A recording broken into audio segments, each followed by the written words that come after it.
ឈ្នះ21ដងចាញ់4ដងពលគូតស៊ូឲ្យសន្លប់ចំនួន9ដងមកពីក្លឹបប្រដាល់គុណខ្មែរអន្តរជាតិនឹងគឺជាល្បិចមួយប្រយ័ត្នបាទគេដាក់មុនតំមុនគឺដួលមុនហើយដល់រៀបទាត់ជើងស្រាំរបស់ម៉ាឡេស៊ីស៊ីប្រាបាទស៊ីប្រាដាក់ចូលទៅទៀតសម្រាប់ការប្រកួតមួយដៃឆ្វេងរបស់ម៉ាឡេស៊ីស៊ីប្រាមួយដៃបាទលូករបស់ដឹមតារាមួយជើងរបស់ដឹមតារាណែទៅណាប៉ះដៃមិនបានចូលទាត់វាយមួយដៃស្រាំត្រង់ស្រូបាទដឹមតារាត្រង់ស្រូណាដឹមតារានេះអ្នកឧដុង្គខេត្តកំពង់ស្ពឺបាទដល់ការប្រកួតទាត់ជើងស្ដាំបាត់ដឹមតារា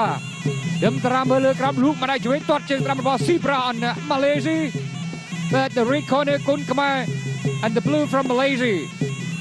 បាទបោះជង្គង់បង្គោលក្រហមធាក់ជើងឆ្វេងបាទដឹមតារា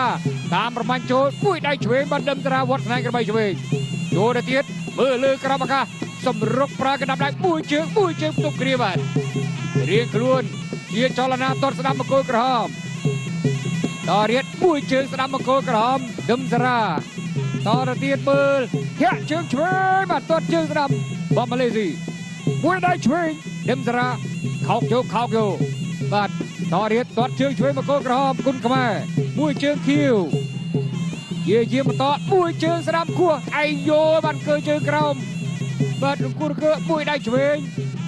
បាទបបពិសោធន៍បង្គោលខៀវវ័យ31ដងបង្គោលក្រហមវ័យ25ដងអីយោដឹមតារាបបពិសោធន៍តិចជាងបាទតិចជាងបង្គោលខៀវស៊ីប្រា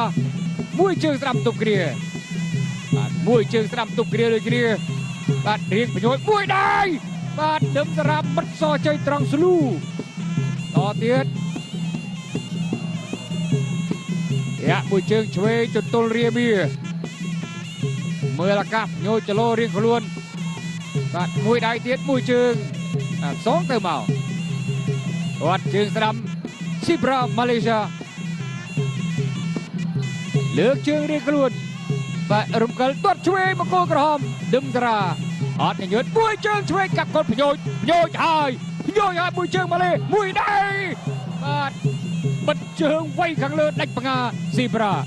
ដល់ទៀតមួយដៃនេះសាប់ប្របាយមើលទៅអត់អីងើបទៀតគោមមួយដៃខ្ពុកងើបបាននេះកែងទៅម្ដងទៅហើយម្ដងនេះបាទចប់បាទល្អណាស់ដុំតារានេះបាទនឹងវាហៅថាអ្នកវាយប្រា IQ លោកណាគាត់ជើងជឿបិទជើងវាយដៃម្ដងបាទចោកូនជើងសម្រុកចូលយ៉ាចប់ទឹកទី1សំដាងយ៉ាងនេះលោកអើយអូយចប់ទឹកបានមកទឹកទៀតចង់គោចទៅហើយទាត់មកជើងចោលហើយយ៉ាដូចមិនស្រួលទេចំពោះទាត់បោះជើងក្រោមវិញវាមកវិញទៀតដឹមតារាតាមមកទៀតឥឡូវចង់បានត្រង់ណាធាក់មកជើងឆ្វេងប៉ើងទៅក្រោយហើយក៏ពុតឆ្វេងតាមស្ដាប់ដួលភីងទៅហើយលោកគ្រូជ័យកសលខ្ញុំជឿថាគាត់រាប់តែម្ដងនេះទៀតទេគាត់រាប់តែម្ដងនេះទៀតទេបាទ5 6 7 8បាទ8ស៊ីប្រាវៃតែខ្ញុំជឿថាគាត់នឹងមិនរាប់ទៀតទេបាទ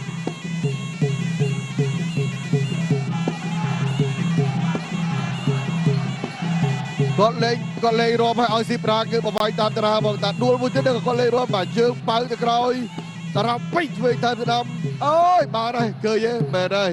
លោកគ្រូជាកសលមិនមែនជាដៃគូរបស់ដឹមតារាទេថ្ងៃនេះបាទកីឡាករម៉ាឡេស៊ីស៊ីប្រា Red Wolf បាទយ៉ាងណាក៏គាត់ខំប្រឹងតស៊ូបាទគាត់ស៊ូតាំងពីឱកាសដែលគោះជួងនៅចុងទឹកទី1គាត់តស៊ូរហូតមកដល់ដើមទឹកទី2តែមិនអាចរងនឹងកណ្ដាប់ដៃដ៏ធ្ងន់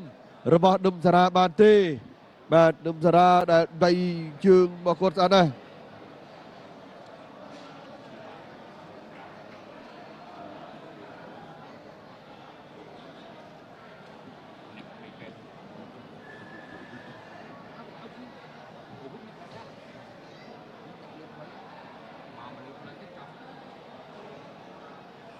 បាទតាមរយៈការសម្រាំងរូបភាពបងប្អូនបានឃើញហើយនៅកណ្ដាប់ដៃដ៏ធ្ងន់ការវាយចំគោលដៅរបស់កីឡា